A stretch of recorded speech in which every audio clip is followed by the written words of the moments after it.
প্রোগ্রামের জন্য একটা ড্রামা করছি, সেটা নাম হচ্ছে চাইল্ড ম্যারেজ, বাল্য বিবাহ কী করে বন্ধ করা, কী জন্য বন্ধ করা হচ্ছে সেটা নিয়ে একটা ছোট্ট মধ্যে আমরা ড্রামার মাধ্যমে দেখাচ্ছি।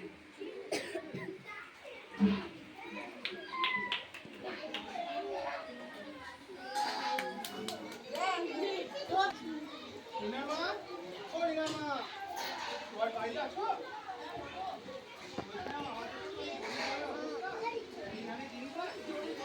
আমাদের তো বড় হয়ে গেছে, এবার পড়াশোনার জন্য তো অনেক আর্থিক অবস্থা দরকার, কিন্তু আমাদের কাছে সেসব নেই। তাহলে একটা ভালো সম্বন্ধ এসেছে, ভাবছি বিয়ে দেবো। কি বলছো তুমি?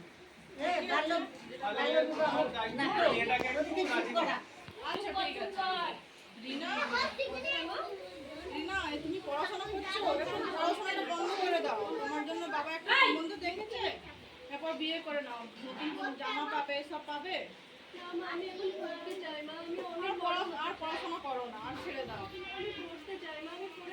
পড়াশোনা করে কিচ্ছু হবে না। হ্যাঁ বলুন। বলছিলাম আমরা একটু কলেজ থেকে এসেছি, তো আমরা একটু সার্ভে করে এসেছিলাম, কিছু দরকার ছিল, নিয়ে আসছিলাম আপনার কাছ থেকে। আমার এখন সময় নেই, মেয়ের জন্য সম্বন্ধ আছে, কাজ আছে অনেক, আপনার একটু পরে আসবে। হ্যাঁ 15 হবে। হ্যাঁ আর পড়াতে পারবো না, পড়াশোনা হবে না, ওই জন্য বিয়ে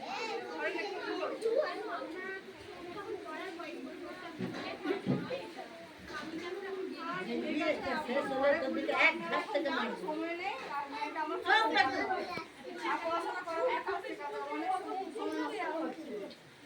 সরকার কত প্রকল্প দিচ্ছে, দিচ্ছে, সাইকেল দিচ্ছে, 18 বছর হলে কন্যাশ্রী পাবে।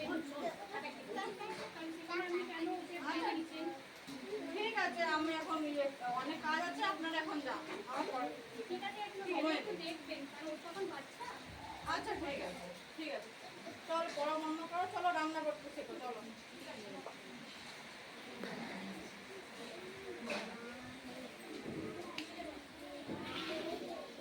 এটা রান্না করো। মা পুড়ে গেলাম। কি হলো? মা পুড়ে গেছি। কি হলো?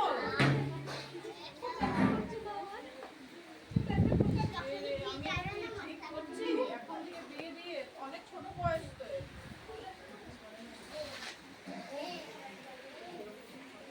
সেরকম তো কিছুই পারছে না, এখন কি করবো? এখন বিয়ে দিব, থাক, বাবাকে বুঝিয়ে দেবো, তাহলে আর বিয়ে দেবো না, করেই দিব। আমরা যে আমি যে নির্ণয়টা সিদ্ধান্তটা নিলাম, আপনারাও সিদ্ধান্ত নেবেন, এরকম ভুল ডিসিশন নেবেন না আমার মতো, এটাই আমার বলতে চাই।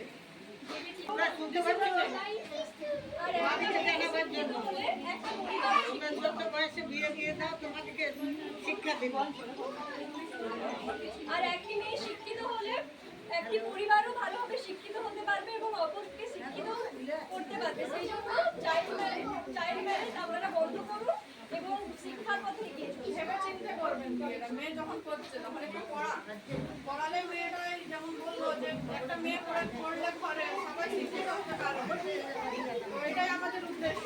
আর এটাই বলে একজন মা যদি শিক্ষিত হয় তাহলে ছেলেমেয়েরা শিক্ষিত অবশ্যই হবে, আর মা যদি অশিক্ষিত থাকে ছেলেমেয়েরা কখনোই শিক্ষিত হতে পারবে না। তাই আগে মাদেরকে শিক্ষা দিতে হবে।